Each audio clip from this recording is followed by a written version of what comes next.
Baik.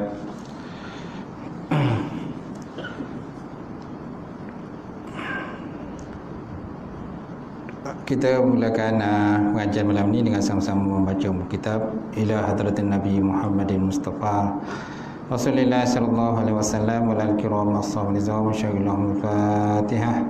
A'udzubillahi minasyaitonir rajim. Bismillahirrahmanirrahim. Alhamdulillahirabbil alamin.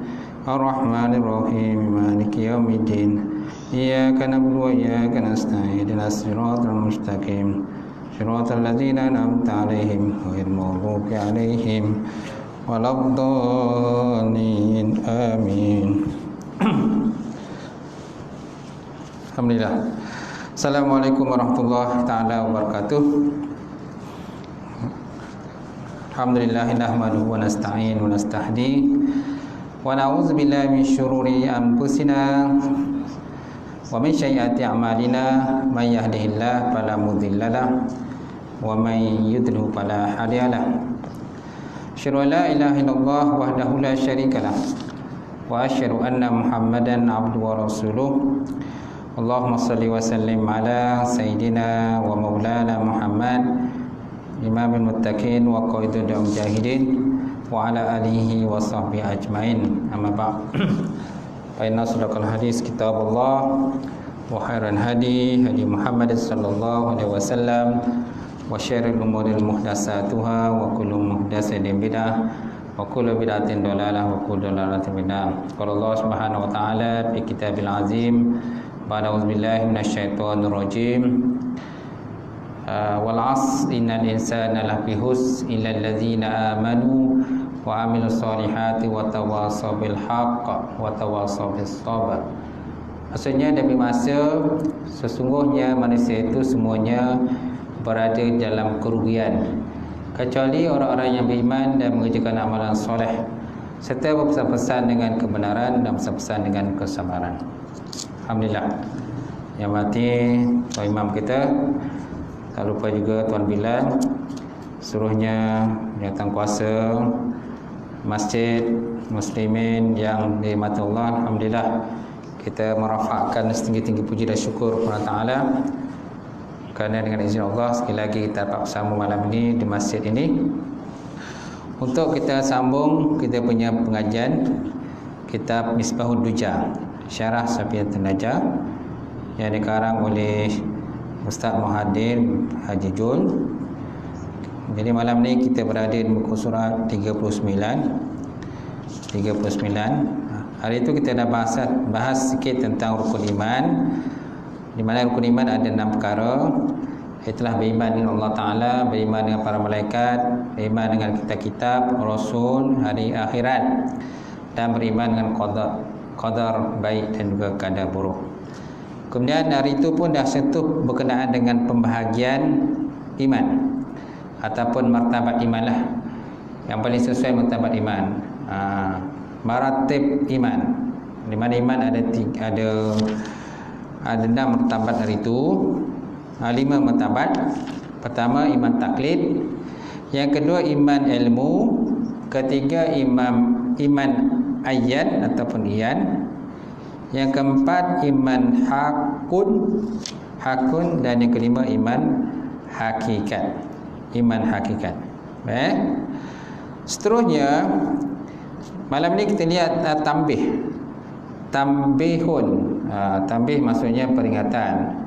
Tambih ni bahasa Arab, dalam bahasa Melayu maknanya peringatan. Tambih, tidak ada satu pun yang menyerupai Allah Subhanahu wa taala. Akidah Ahlussunnah wal Jamaah, surat 39 Akidah Ahlussunnah wal Jamaah yang sebenar ialah meyakini sebenar-benarnya bahawa Allah tidak ada yang masil, dan tidak ada yang syabih, dan tidak ada yang nazir. Masil, syabih dan nazir. Apa makna masil? Allah Ta'ala itu tidak ada yang masil, maksudnya tidak ada yang betul-betul sama seperti sifat Allah Ta'ala. Tidak ada satu pun yang sama dengan sifat Allah Subhanahu Wa Taala. Kalau sini dia kata iaitu seperti atau yang betul-betul sama semua sifatnya dengan selain daripada dirinya. So maknanya tidak ada satu pun sifat yang serupa dengan sifat Allah Subhanahu Wa Taala. Walaupun manusia itu dia ada sifat melihat, Allah Taala juga melihat, basir. Manusia melihat ra'a. Ra'a untuk kebiasaan kegunaan untuk manusia, ra'a melihat. Tapi bagi Allah Taala kita tak katakan ra'a, basir. Kan Allah Taala Maha melihat. Betul tak? Kita ingat sami' mendengar. Sami' mendengar kan? Tapi mendengar yang ada pada makhluk tak sama mendengar dengan Allah Subhanahu Wa Taala. Okay, berkata-kata kalam. Manusia pun berkata-kata juga.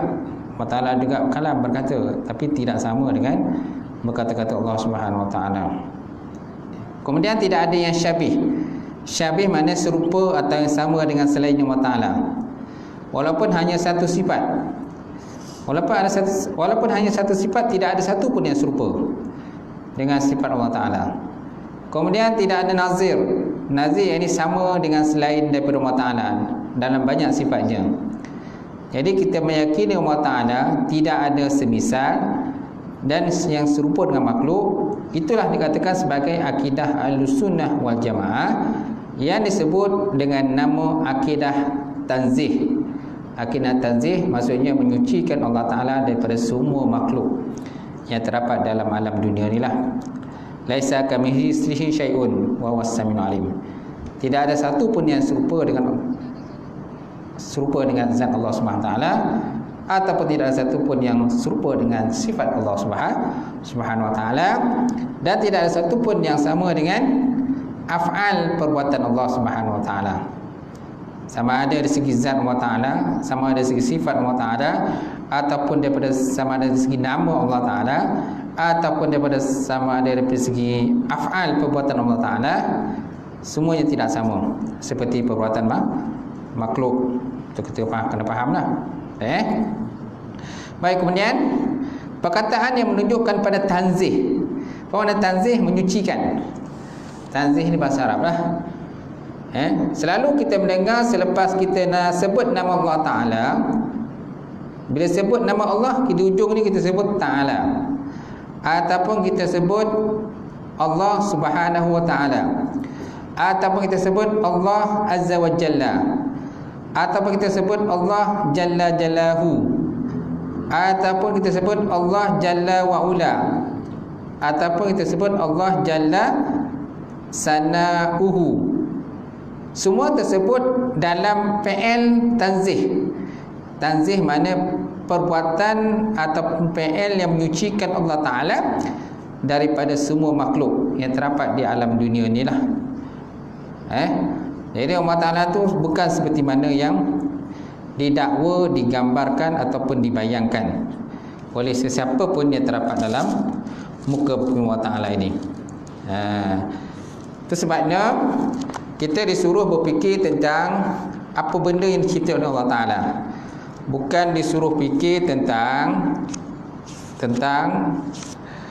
kita tak disuruh fikir tentang zat Allah Ta'ala. Kita tak suruh fikir tentang zat Allah, kerana kita tak akan boleh mencapai zat Allah Ta'ala. Itu sebabnya apa sahaja yang kita terbayang ataupun terlintas dalam fikiran kita ataupun tawahum dalam pemikiran kita, Allah Ta'ala ini begini, maka sebenarnya bukanlah sebagaimana apa yang kita tergambar ke, terfikir ke, ataupun terlintas dalam kepala otak kita ke, Allah Ta'ala ini begini, Allah Ta'ala itu bukan sebagaimana yang kita terfikir, bukan sebagaimana yang kita tergambar, dan bukan sebagaimana yang kita terlintas dalam kepala dan juga pemikiran kita. Itu kita kena faham lah. Baik. Jadi bila kita sebut di hujung nama Allah itu Ta'ala, ataupun disebut nama hujung Allah itu Allah Subhanahu Wa Ta'ala ke, Allah Azza Jalla wa Ala ke, Jalla Jalalu dan sebagainya, itu semuanya dengan makna untuk menyucikan zat Allah, menyucikan zat Allah Ta'ala ataupun perbuatan Allah Ta'ala, sifat Allah Ta'ala daripada sebarang perkara yang terdapat dalam alam dunia ini. Boleh? Baik.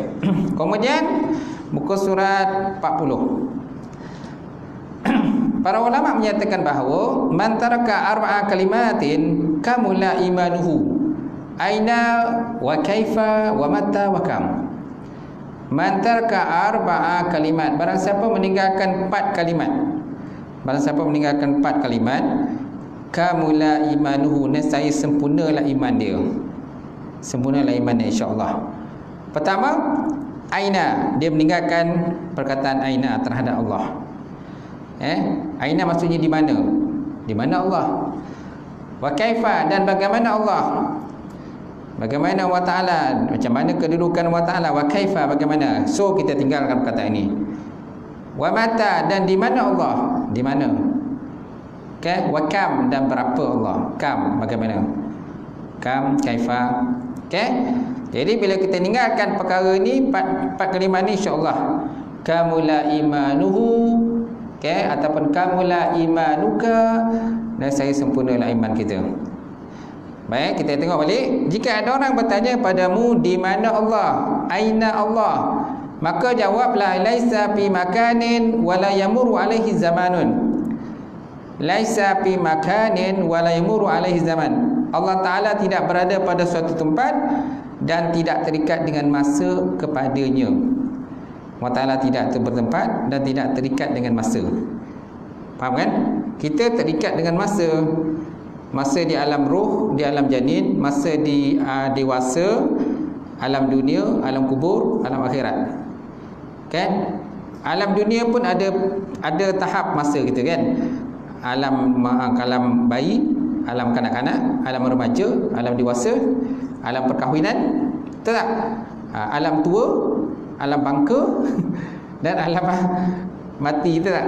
So kat dunia pun ada tahap-tahap alam kita lah. Faham tak? Tapi Allah Ta'ala tu tidak ada bermasa, berzaman, bermalam sana, tahap. Tidak ada dia punya tahap alam dia. Tidak ada tahap alam. Kerana Allah Ta'ala tu tidak ada terikat dengan masa. Laisa fi makan wala yamuru alai zaman. Tidak ada terikat dengan tempat dan tidak ada terikat dengan masa, ketika, keadaan dan sebagainya. Itu pertama. Jika ada orang bertanya padamu, bagaimana keadaan Allah? Wa kaifa Allah? Wa kaifa Allah? Bagaimana keadaan Allah Ta'ala?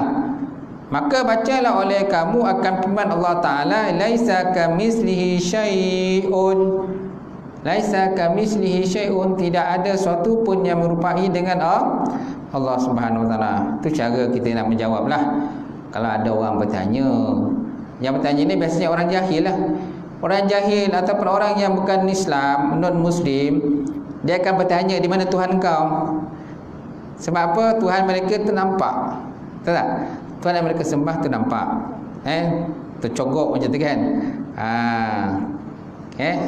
Dengan Tuhan yang banyak tangan dan sebagainya, kan? Tuhan mereka lah. Tapi Tuhan kita tidak nampak. Wujud atau tidak? Wujud. Kerana dalam dunia ni ada benda yang tak nampak tapi wujud. Angin wujud tak? Wujud. Udara wujud tak? Wujud. Tak? Malaikat wujud tak? Wujud. Roh kita wujud tak? Wujud. Nampak tak? Tak nampak. Semua tak nampak. Boleh dilihat. Para malaikat wujud tak? Wujud. Syaitan wujud juga. Tak nampak. Faham tak? Jadi Allah Ta'ala pun begitu juga. Tidak nampak. Tak boleh dilihat. Kerana apa? Antara kita dan Allah itu ada hijab. Hijab yang menutup pandangan mata kita daripada melihat Allah Ta'ala. Akhirat besok barulah kita dapat.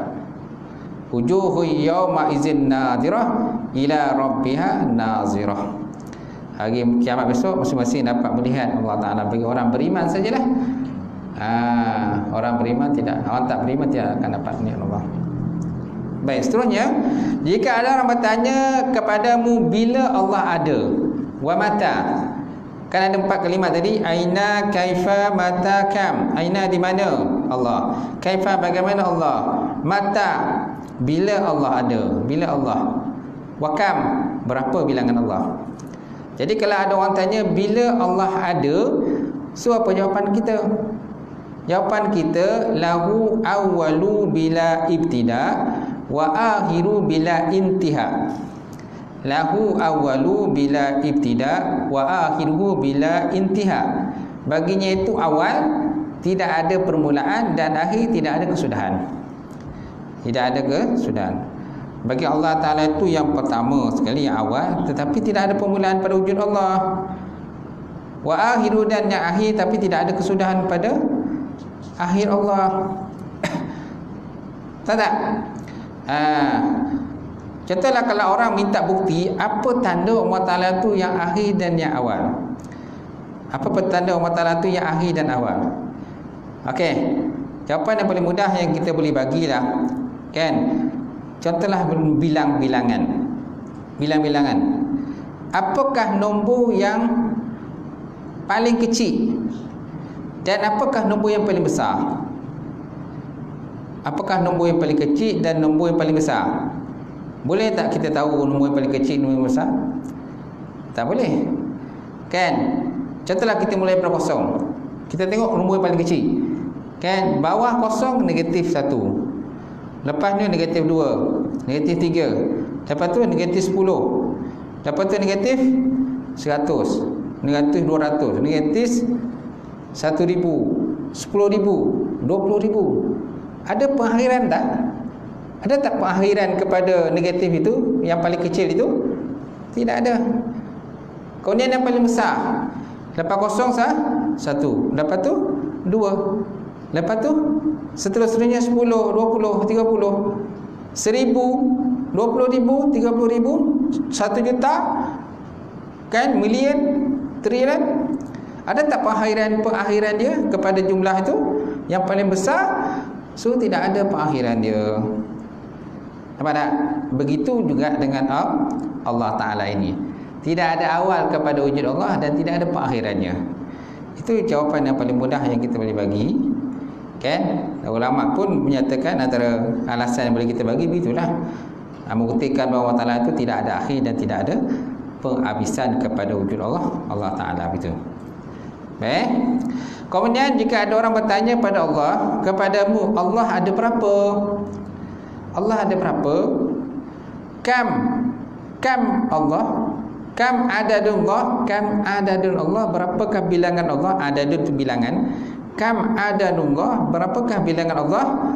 So apa jawapan kita? Wahid, la min killatin. Wahid mani esa tanpa ada pecahan. Esa tanpa ada pecahan. Okay, wahid maksudnya esa. Bukan wahid itu maknanya satu. Memang asal mana wahid itu satu, tapi kita terjemahkan sebagai esa. Kerana kalau kita kata satu boleh kita pecahkan lagi. Bila satu kita pecahkan menjadi contoh 1/2, 1/2. Bila kita pecahkan lagi boleh 1/3, 1/3, 1/3. Tak? Kita pecahkan lagi 1/4, 1/4, 1/4, 1/4. Pecahkan lagi 1/8, 1/8, 1/8. Boleh tak? So kalau kita kata satu, ada pecahan dia. Kalau kita kata esa, Allah itu esa, tidak ada pecahan kepada wujud Allah Ta'ala itu. Faham tak? Kerana Allah Ta'ala itu ternafi daripada berbilang-bilang. Kerana kalau Allah Ta'ala itu berbilang-bilang, sudah tentu menunjukkan bahawa lemahnya Allah. Menunjukkan lemahnya Allah. Mustahil ada dua Tuhan. Mustahil ada dua Tuhan. Bila ada dua Tuhan, sudah tentu akan terjadi perbalahan antara dua Tuhan. Faham tak? Dalam negara pun kalau ada dua PM, macam mana? PM mesti seorang kan? Kalau PM ada dua, macam mana? Akan terjadinya kan perbalahan, pergaduhan dan sebagainya. Masing-masing nak tunjukkan kuasa masing-masing lah. Tahu tak? Dalam rumah tangga betul juga. Dalam rumah tangga ada berapa ketua keluarga? Seorang saja ketua keluarga. Tak boleh ada dua ketua keluarga. Kalau tidak akan terjadinya pergaduhan, perbalahan dan sebagainya. Baik. Kemudian bacalah firman Allah Subhanahu Wa Taala, Qul wallahu ahad. Kata oleh Muhammad, Allah Ta'ala itu esa. Kata oleh Muhammad, Allah Ta'ala itu esa. Allahu samad. Allah Ta'ala tempat penumpuan kita. Lam yalid wa lam yulad, tidak beranak dan tidak diberanakkan. Wa lam yakul lahu kufuwan ahad, dan tidak ada sekutu bagi Allah. Baik. Kemudian belajarlah sifat 20, tauhid sifat 20. Inilah nasihat yang selalu disebut-sebut dan diingatkan selalu oleh permata-permata Ahlussunnah wal Jamaah, masyayikh-masyayikh, ulama-ulama yang besar seperti almarhum Tuan Guru Haji Saleh bin Musa, kemudian Tuan Guru Ismail, Baba Sepanjang, Babeli Sepanjang. Malam ni Babeli datang di Masjid Negeri, Babeli Sepanjang. Tuan Guru Sazali, Babeli Sekam. Kemudian almarhum Tuan Guru Haji Ramji As-Sarwaki, dan banyak lagi ulama-ulama hebat lah. Macam saya dulu mengaji pondok Tuan Guru Haji Wahid, Tuan Guru Haji Wahid pondok lah, di Melaka lah, dah meninggal dah. Okey. Kalau di Aceh, sengaja Aceh pun ramai lagi ulama-ulama. Ramai lagi ulama-ulama di Aceh lah. Banyak lagi. Baik, kemudian pengasas Ahlussunnah wal Jamaah siapa?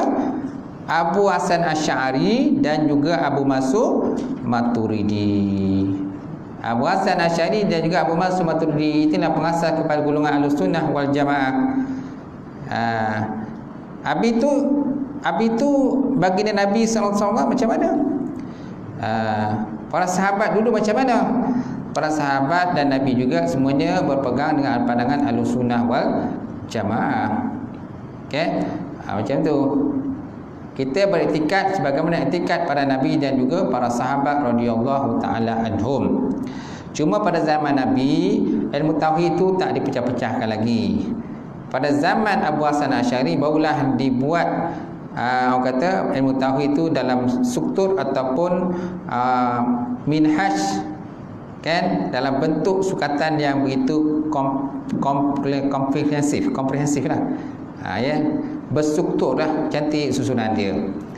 Pada zaman Nabi tak ada lagi benda tu. Dia tak susun dalam bentuk macam tu lah. Ada zaman tauhid, zaman Nabi tu tak ada tauhid. Dia tak boleh nafikan zaman Nabi ada tauhid. Tak ada tauhid.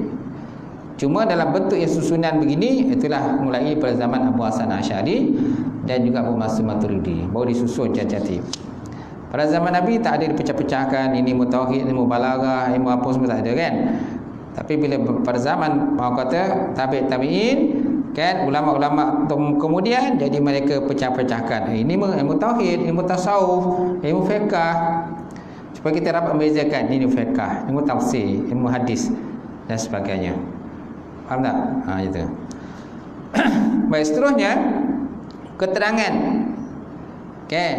Seorang yang dikatakan mukallaf jika memenuhi 4 syarat. So macam mana dikatakan seorang itu dikatakan sebagai orang yang mukallaf? Pertama, mestilah orang itu berakal. Yang kedua, balik, tidak buta dan tidak pekak sampai suruhan Islam. Sampai suruhan Islam. Okey. Maka orang itu dikatakan sebagai orang mukallaf.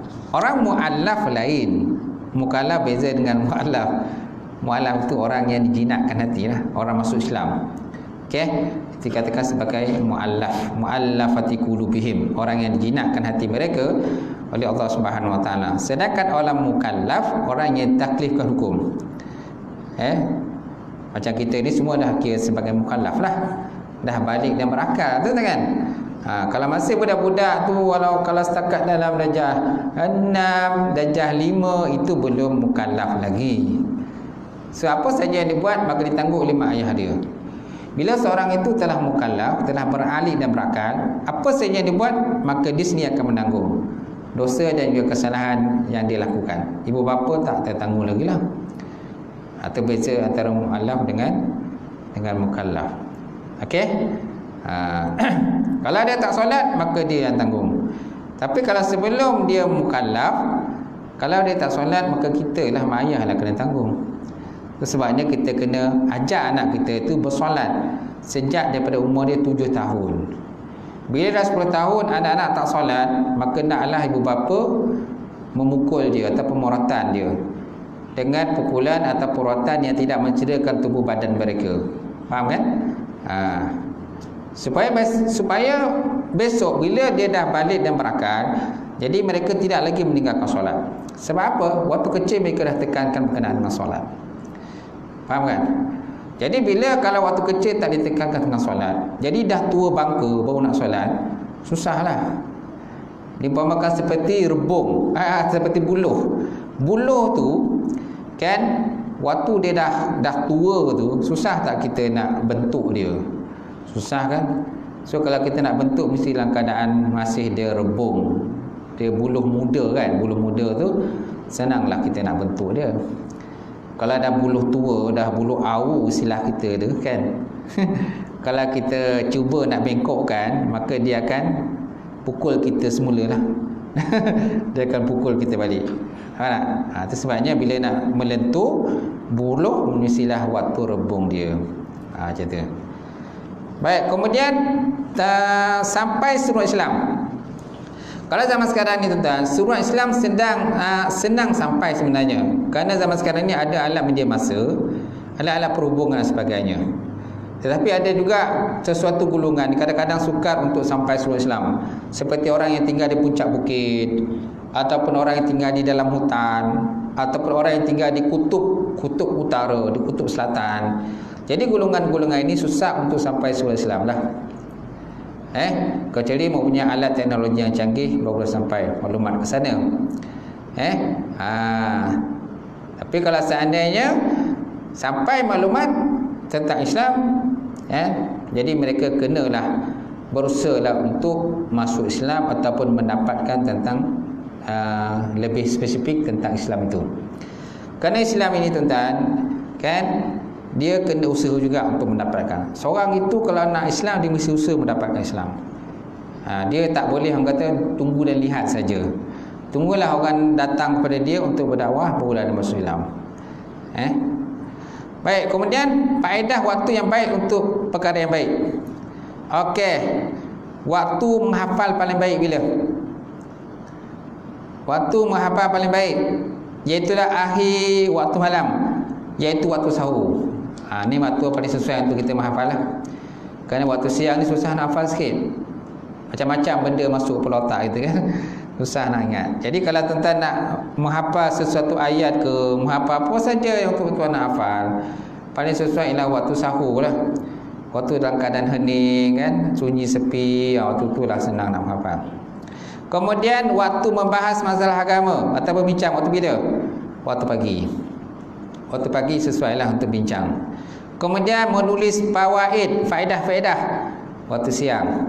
Mempelajari masalah agama, permulaan malam, iaitu waktu maghrib ataupun waktu isyak. Contohlah kita nak mengaji kan, mengaji ni paling sesuai waktu maghrib lah, kuliah maghrib. Kerana waktu maghrib biasanya orang dah habis kerja, orang dah siap mandi semua, pergi surau masjid. Jadi waktu paling sesuai untuk kita bincang dengan bab agama ini ialah waktu maghrib sehingga ke isyak. Betul tak? Kalau waktu siang masing-masing semua bekerja, jadi tak ada masa nak mendengar berkenaan dengan kuliah, ceramah-ceramah dan sebagainya. Faham kan? Cuma kalau orang tu mengaji di universiti, dia duduk di universiti, itu lain lah. Kalau orang duduk di universiti ataupun pusat-pusat pengajian kan, jadi masa mereka tu penuh dengan pengajian aja. Kalau kita di luar ni susah sikit lah. Kalau duduk dalam pesantren ke, pondok ke, pusat-pusat pengajian universiti gitu kan, kolej ke, memang masa digunakan untuk mengaji je, belajar, mengajar. Betul tak? Kalau saya mengaji di Indonesia dulu kan, kuliah biasanya bermula selepas subuh. Selepas kuliah subuh dah start kuliah dah. Semua dah kena masuk kelas masing-masing, kuliah sampai pukul 10 pagi. Sampai 10 pagi. Lepas 10 pagi masing-masing menguruskan diri masing-masing. Mandi ke, nak berehat ke, nak masak ke, nak makan kan. Sampailah waktu zuhur. Sebelum zuhur disunatkan tidur qailullah.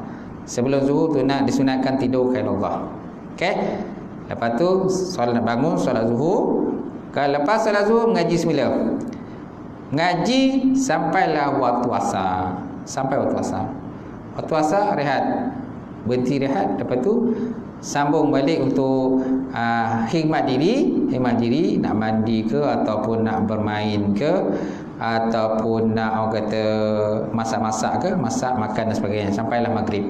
Sampailah waktu maghrib. Okey? Lepas salat waktu maghrib semua masuk semayang, semua jemaah. Habis maghrib sambung pengajian semula. Masuk dalam kelas masa sembilan sampai isyak, berhenti rehat, solat, berhenti untuk solat isyak. Lepas solat isyak sambung lagi pengajian sampailah pukul 11 malam. Sampailah pukul 11 malam. Daripada Senin sampai Jumaat. Begitulah rutin setiap hari pengajian. Waktu saya mengaji dulu lah. Macam tu. Sampai setelah malam. Kan? Habis 11 malam, balik bilik rehat. Sampai dia nak tidur ke, nak berbual sekejap ke. Lepas tu kena tidur lah. Pukul 12 semua dah kena, lampu kena tutup, semua dah tidur. Pagi besok sambung semula pengajian. Macam tu lah setiap hari lah. Lain pondok, lain pesantren, lain pula cara dia punya kaedah pengajian masing-masing lah. Sistem pengajian kadang berbeza-beza. Faham kan? Boleh? Baik, seterusnya tuan-tuan. Nombor 35, beriman dengan malaikat.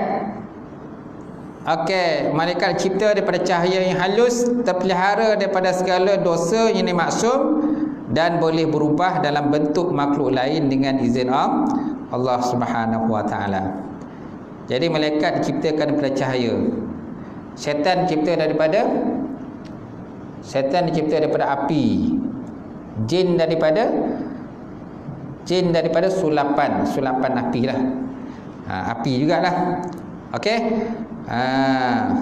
Tapi malaikat daripada cahaya dan boleh berubah dalam bentuk makhluk lain tetapi dengan izin Allah Subhanahu wa taala. Kita tidak boleh melihat malaikat kecuali dengan izin Allah. Tapi para nabi dan rasul, mereka biasa melihat para malaikat.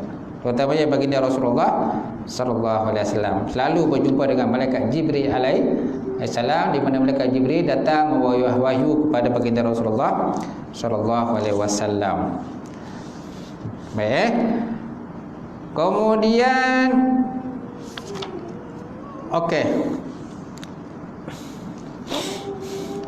bilangan mereka sangat ramai, hanya Allah Ta'ala saja yang tahu. Wajib malaikat yang wajib kita beriman biasanya 10 tu lah. 10 tu malaikat Jibril, Mikail, Israfil. Jibril ialah menyampaikan wahyu. Jibril yang datang pada Nabi Musa adalah Jibril yang sama datang kepada baginda Rasulullah sallallahu alaihi wasallam. Ketika Nabi SAW datang malaikat Jibril membawa wahyu yang pertama, kan, Nabi pun takut balik ke rumah. Kemudian sampai ke rumah minta supaya isteri baginda menyelimutkan baginda. Zambiluni, selimutkan aku. Kan? Kemudian Sayyidatina Khadijah tanya dengan Nabi apa yang berlaku. Nabi pun ceritakan apa yang berlaku. Kemudian Sayyidatina Khadijah berjumpa dengan seorang yang pakar tentang ahli kitab, tentang kitab, iaitulah Warakah bin Naufal. Namanya Warakah bin Naufal. Jadi Sayyidatina Aisyah radhiyallahu ta'ala anha tanya dengan Warakah bin Naufal tentang peristiwa yang berlaku pada baginda Nabi Muhammad sallallahu alaihi wasallam. Maka Warakah bin Naufal menjawab, itulah dia Namus. Malah Namus itu malaikat Jibril yang pernah datang kepada Nabi Musa alaihissalam membawakan wahyu. So maknanya malaikat yang datang pada Nabi Musa adalah malaikat yang sama yang datang kepada baginda Rasulullah SAW untuk menyampaikan wahyu. Dipanggil Namus, bukan Jamus. Kalau Jamus tu kerbau. Jamusun maknanya kerbau. Tapi bukan Jamus, Namus. Namus itu nama lain kepada malaikat Jibril alaihissalam. Okey. Kemudian malaikat Mikail. Malaikat Mikail ini malaikat yang menguruskan rezeki. Malaikat Mikail ini ialah antara malaikat yang diminati ataupun disukai oleh orang Yahudi. Orang Yahudi suka dengan malaikat Mikail kerana malaikat Mikail menguruskan rezeki. Tetapi bila disebut malaikat Jibril, mereka tak suka. Kan? Kami musuh dengan malaikat Jibril. Tapi kalau malaikat Mikail, kami suka. Kenapa orang Yahudi tak suka dengan malaikat Jibril? Mereka tak suka dengan malaikat Jibril kerana malaikat Jibril itulah yang membawa wahyu. dan menceritakan segala perangai-perangai buruk orang Yahudi dan kaum Bani Israel. Kan? Jadi mereka Jibril lah yang membongkar rahsia-rahsia mereka. Jadi mereka tak suka bila sebut mereka Jibril, mereka tak suka. Gitu. Kemudian Israel ni nama lain kepada malaikat maut. Bila Israel datang memanggil, kan, jasad terkubur di pembaringan, kan, Israel. Dia tak sebut bila malaikat maut datang memanggil, tak ada. Tapi dipanggil Israel. Kemudian Munkar Nakir. Munkar Nakir ialah malaikat yang menyoal, kan, orang-orang yang telah mati di dalam kubur.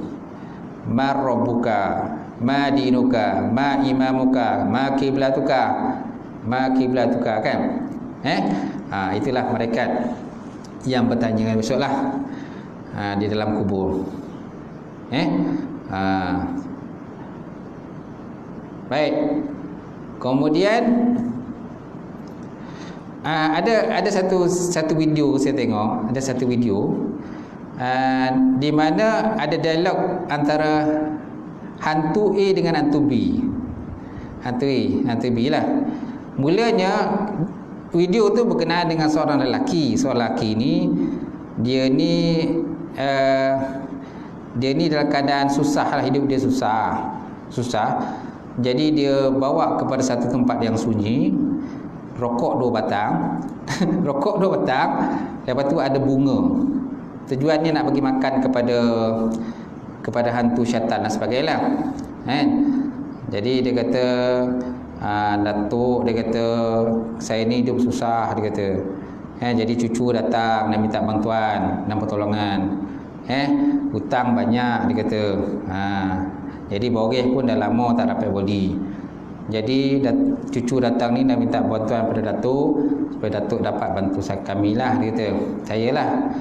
Ni Datuk saya bawa ni bunga satu piring, lepas tu rokok 2 batang. Dia bawa rokok 2 batang. Lepas tu dia pun pergi. Dia dah pergi pun tiba-tiba muncul hantu A, lepas tu muncul hantu B. Kemudian berlakulah dialog antara keduanya, kan. Hantu A kata, bangang betul lah manusia ni, dia kata, kan. Ini semua manusia ni jenis yang malas bekerja. Dia tak tahu ke benda yang dia buat ni semua syirik, dia kata.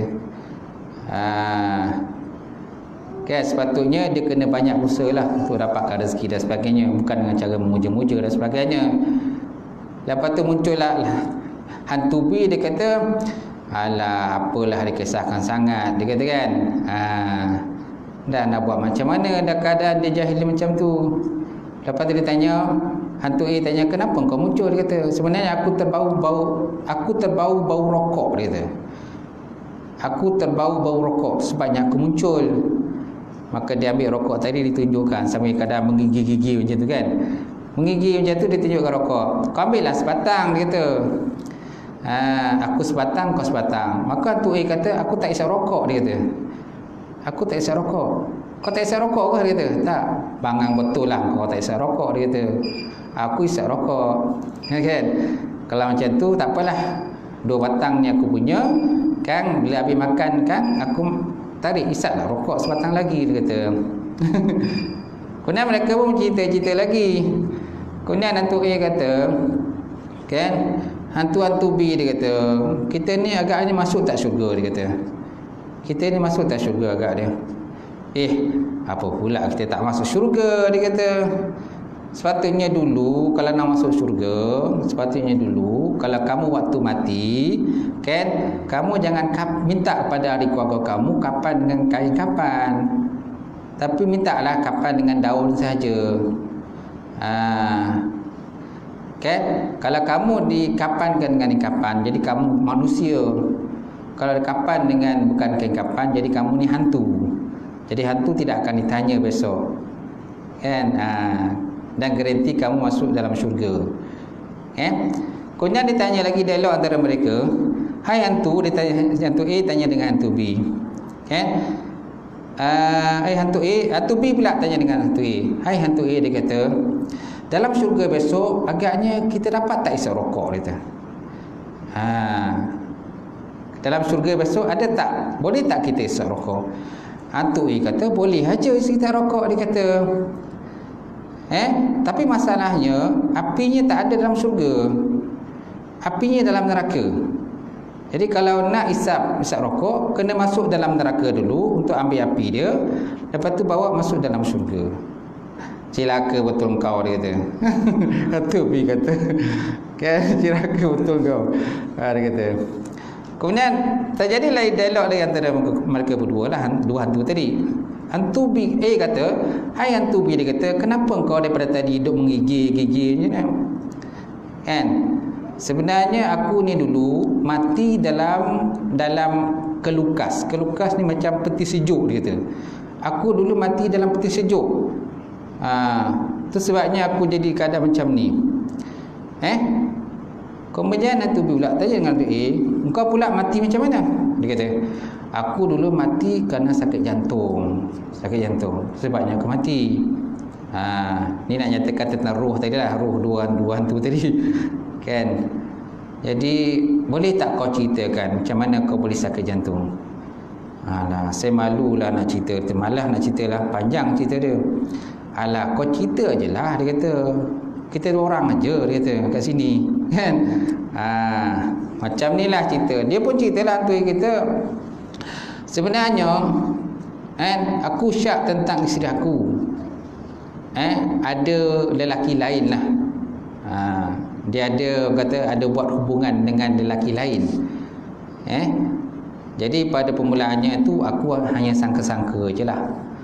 Jadi akhirnya satu hari aku ada sangkaan yang berat berkenaan isteri aku ni, dia ada buat hubungan lelaki lain.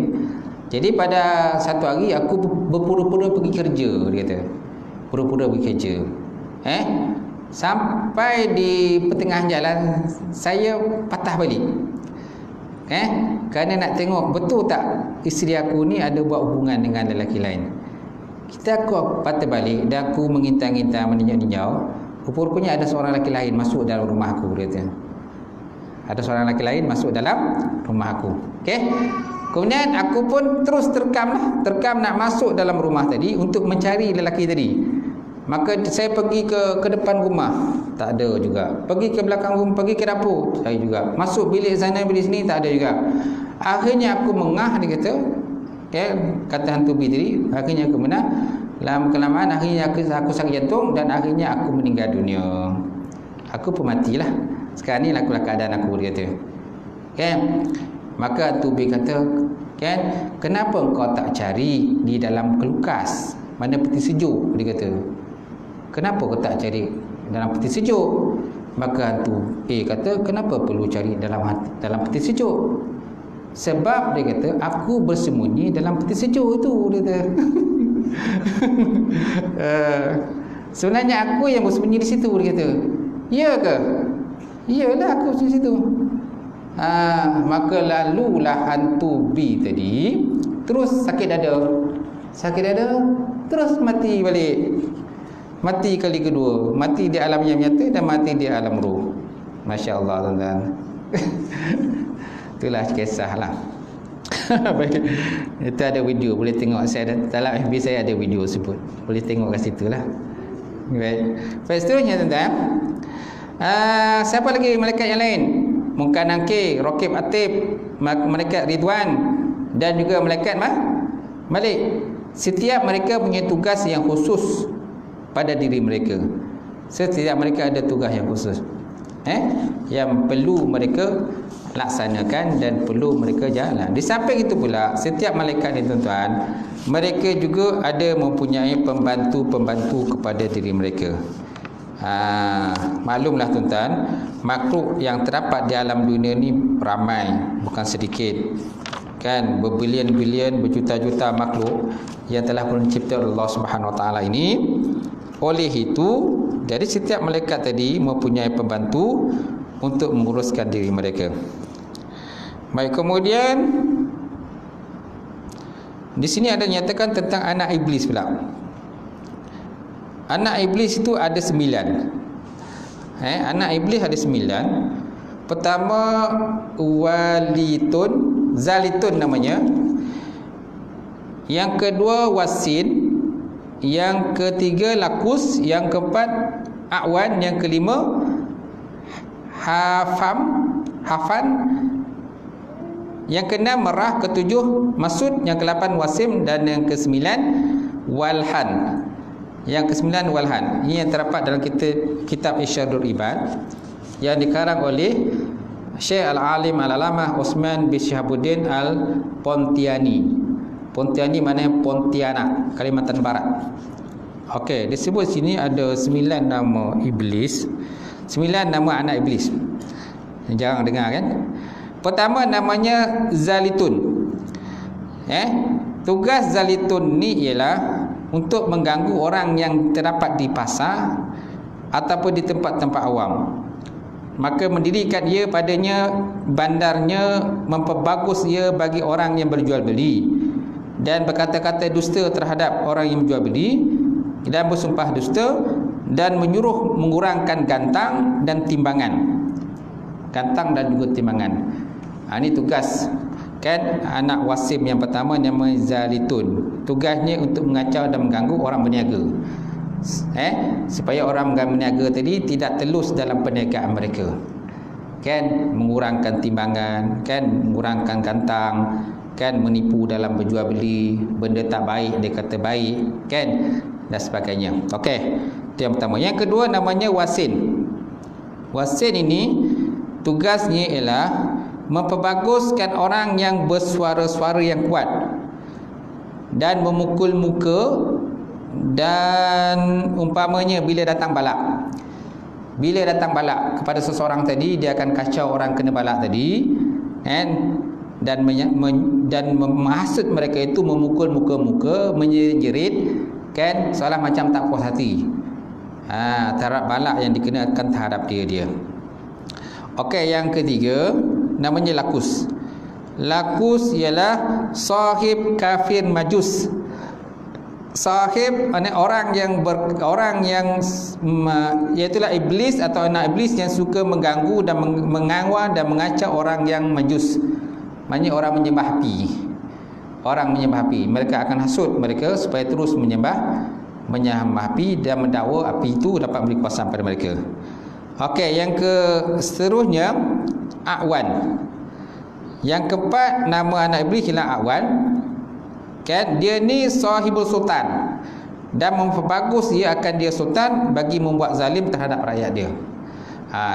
Dia ni suka mengganggu sultan. Mana orang yang besar-besar, pangkat-pangkat besar ni, orang kaya raya dan sebagainya, dia akan ganggu mereka, hasut mereka supaya melakukan kezaliman terhadap rakyat. Kemudian hafan, hafa alif nun hafan, iaitu sahib orang minum sesuatu yang memabukkan. Dia ni suka mengganggu orang supaya minum minuman yang memabukkan. Contohnya arak. Kan? Arak ke ganja ke ataupun dadah kan. Ni antara benda-benda yang memabukkan. Jadi wasin ini, hafam ni tugasnya mengganggu mereka, menghasut mereka. Kemudian merah, iaitu sahib orang yang membuat suara bunyi-bunyian seperti kecapi atau biola, maka memperbagus dia akan mereka itu, kan, menipu suara mereka. Menipu suara mereka. Mana memperbaguskan suara kepada orang-orang yang punya suara-suara yang baik. Sehingga menimbulkan perasaan riak, sombong, takabur dan sebagainya kepada ada orang yang suara yang baik. Okay, seterusnya masud. Masud ialah sahib khabar yang dusta. Melontar ia akan dia pada sekalian mulut manusia dan tiada mendapat sebenarnya perkataan. Maknanya dia membaguskan orang yang bercakap. Sehingga kalau orang bercakap tu dia bercakap bohong. Sebenarnya dia asalnya orang tidak bercakap bohong, tapi dia hasut orang itu supaya bercakap bohong, dan akhirnya orang bercakap bohong. Jadi orang menganggap apa yang cakap itu benar, tapi sebenarnya tidak benar. Okey. Kemudian yang ke-8, iaitulah wasim. Yang wasim ialah sahib rumah. Apabila masuk lelaki ke dalam tempatnya dan tiada memberi salam di atas ahli keluarganya dan tiada membaca ia zikrullah, maka jatuh padanya antara mereka itu bantah-bantahan sehingga jatuh talak, bercerai-berai dan sebagainya. Ini tugas wasim. Dia ada mengganggu rumah tangga lah. Rumah tangga orang yang telah berkahwin, dia akan menghasut ke kan, sehingga pasangan tadi bergaduh, bercerai-berai dan sebagainya. Okey. Ya, sahib rumah apabila masuk lelaki dalam tempatnya dan tiada memberi salam atas keluarga dia, dan samping itu tak ada zikrullah, rumah itu kosong daripada zikir Allah Ta'ala, tidak ada baca Quran dan sebagainya. Jadi tugas wasim, itu tugas dia, mengganggu-ganggu rumah tangga. Dan yang terakhir sekali, walhan, iaitu sahib waswas di dalam mengambil air semayang dan di dalam semayang dan juga sekalian ibadat. Namanya walhan, waw lam ha alif nun, walhan. Jadi walhan ni anak iblis yang ke-9. Jadi tugasnya ganggu tuan-tuan waktu tengah akad sembahyang sehingga menimbulkan was-was waktu akad sembahyang. Begitu juga dalam solat pun dia juga ganggu juga kita. Ni ada, so mana ada 9 nama anak iblis lah.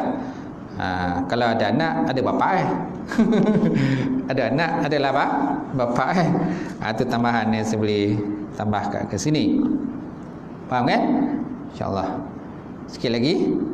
Kemudian setiap mereka punya tugas yang khusus. Kemudian Imam Ahmad Qulubi menyatakan bahawa ketahuilah bahawa malaikat Jibril adalah sebaik-baik malaikat secara mutlak, lebih daripada malaikat Israfil, mengikut pendapat yang sah.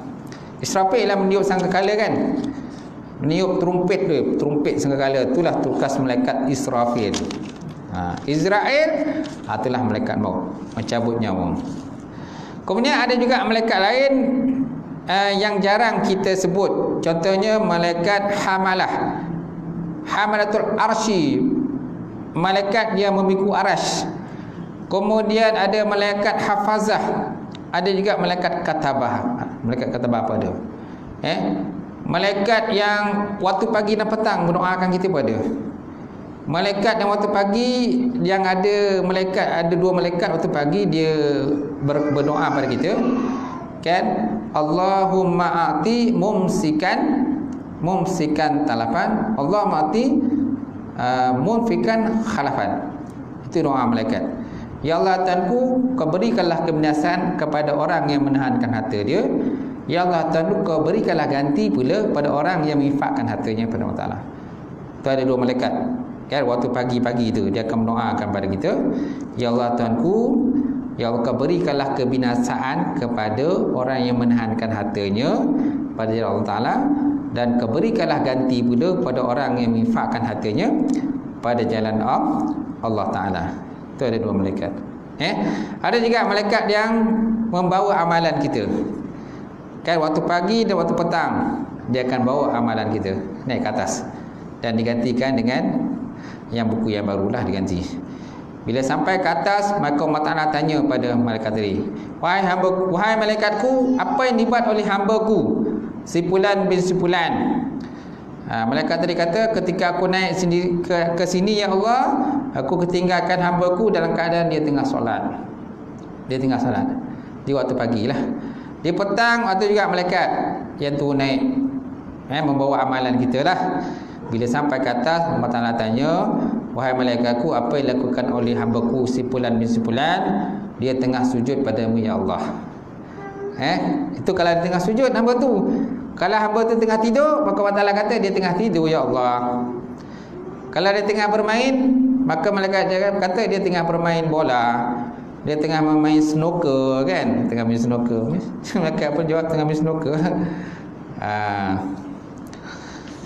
Baik, seterusnya wajib meyakini bahawa kitab-kitab dan suhu-suhu adalah firman Allah Ta'ala yang tidak terdiri daripada suhu, yang tidak terdiri daripada suara dan huruf, dan kandungannya adalah benar. Kitab-kitab dan suhu-suhu Allah Ta'ala semuanya ada 104 buah. Taurat kepada Nabi Musa, Zabur pada Nabi Daud, Injil pada Nabi Isa, Quran kepada Muhammad SAW. Kemudian terdapat 50 suhuf diturunkan kepada Nabi Allah Syih.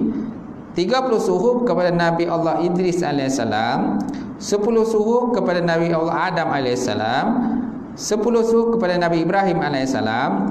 Ada juga yang menyatakan 114 buah. 114 buah suhuf yang diturunkan kepada para nabi dan juga para rasul. Okey. Tapi hakikat sebenarnya Allah Taala saja yang tahulah. Allah Taala saja yang tahu. Kerana para nabi dan rasul kan, ada yang menyatakan bahawa jumlah para nabi itu 113. Ada juga menyatakan jumlah rasul itu 114. Ada juga menyatakan jumlah rasul 115. Tapi pendapat kuat menyatakan rasul itu ada 113. Itu yang paling kuatlah. Dalam Quran disebut hanya 25 orang rasul saja. 25 orang rasul saja disebutkan dalam Quran. Tapi pendapat utama menyatakan jumlah rasul itu 313. Jumlah para nabi ialah 124,000. 124,000 nabi, kan?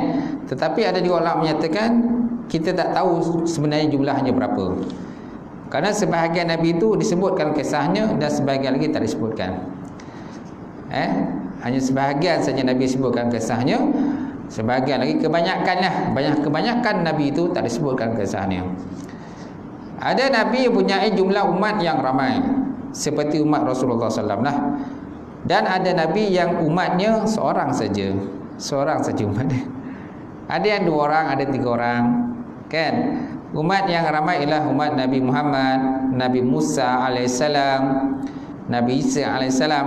Okey, itu antara umat yang ramailah. Yang paling umat Muhammad sallallahu alaihi wasallam. Jadi berbahagialah, bersyukurlah kalau kita menjadi umat baginda Rasulullah sallallahu alaihi wasallam. Okey? Dan umat yang pertama besok akan ditanya ialah umat Nabi Muhammad sallallahu alaihi wasallam. Walaupun kita ini umat terakhir, tapi yang awal nanti ditanya dan masuk syurga ialah umat Nabi Muhammad sallallahu alaihi wasallam. Umat Muhammad lah akan ditanya dulu, dan mereka lah yang akan berpeluang untuk masuk syurga dahulu berbanding dengan umat-umatnya Nabi yang lain. Masya-Allah tuan-tuan. Boleh Boleh. Baik, seterusnya sampai situlah cukup. Lepas itu tuan-tuan boleh baca kat situ Ulul Azmi kan. Okey, Nabi Ulul Azmi. Nabi Ulul Azmi ada 5. Nabi Ulul Azmi ada 5. Pertama Nabi Muhammad sallallahu alaihi wasallam, kedua Nabi Ibrahim alaihissalam, ketiga Nabi Musa alaihissalam, keempat Nabi Isa alaihissalam, dan yang kelima Nabi Nuh alaihissalam. Ringkasan yang paling mudah, ma'an. Mim alif ma, mim ain nun ma'an. Ma'an. Mim yang pertama itu ialah Nabi Muhammad sallallahu alaihi wasallam. Alif Ibrahim. Alif Nabi Ibrahim alaihissalam. Mim yang kedua Nabi Musa alaihissalam. Ain Nabi Isa alaihissalam. Dan nun Nabi Nuh alaihissalam. Nun Nabi Nuh. Tu ma'an. Itu yang paling mudah lah kalau kita nak ingat 5 orang Nabi atau Rasul yang ulul azmi itu. Okay. Walaupun ada pendapat contohnya Nabi Musa dengan Nabi Khidir bila bertembung kan Nabi Khidir lagi hebat Nabi Musa. Tapi dalam satu konteks yang lain pula, Nabi Musa sebenarnya lebih hebat, lebih tinggi martabatnya berbanding dengan Nabi Khidir alaihissalam. Kerana Nabi Musa termasuk dalam kumpulan ulul azmi, sedangkan Nabi Khidir dia tak termasuk dalam kumpulan ulul azmi. Ulul azmi maksudnya ialah Nabi atau Rasul yang punya tahap kesabaran, ketahanan yang tinggi dalam apa juga bentuk ujian yang ditimpakan kepada mereka. Okey. Kalau sini dia kata muka surat 44 itu dia kata ulul azmi, Rasul azmi ialah yang mempunyai keazaman yang tinggi, iaitulah Nabi Muhammad, Nabi Ibrahim, Nabi Musa, Nabi Isa dan juga Nabi Nuh alaihissalam. Itu paling mudah ma'an lah. Mim alif mim ain nun. Kita ambil pangkal dia tu, pangkal nama mereka lah. Itu cara mudah untuk kita nak ingat lah. InsyaAllah. Okey, cukup pengajian kita insyaAllah. Cukup malam ni insyaAllah. Akan datang kita sambung lagi. Muka surat 46 itu 8 perkara luar biasa. Perkara mencari adat. InsyaAllah akan datang sambung. Wallahu a'lam bishawab. Baik, kalau ada persoalan, kalau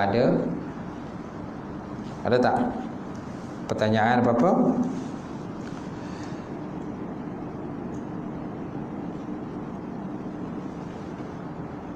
Ada? Tak ada, tutup. A'udzubillahi minasyaitonir rajim. Bismillahirrahmanirrahim. Alhamdulillah wassalatu wassalamu ala asyrafil mursalin wa ala alihi washabbihi ajmain. Allahumma zidna ilman nafi'a wa yaqina as-sadiqa ma'al mutaqabbal rizqan halalan mubarakatan katsirah wa siyana fataya alim. Nawilana qulubana bi nuri ma'rifatika wa ta'ala. Allahumma fakana fi din Allah. Allahumma ja'al hadza jam'an marhuma wa tafarraqna min ba'di tafarruqan masbur. Rabbana atina fid dunya hasanah wa fil akhirati hasanah wa qina azabannar. Subhana rabbika rabbil izzati amma yasifun wa salamun alal mursalin. Qabalallahu minkum.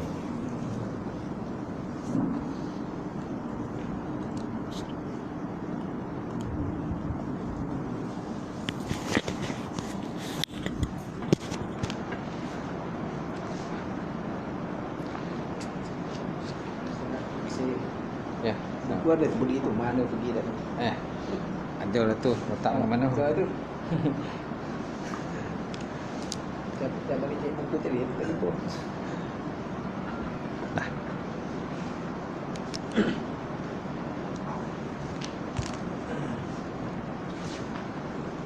Nah.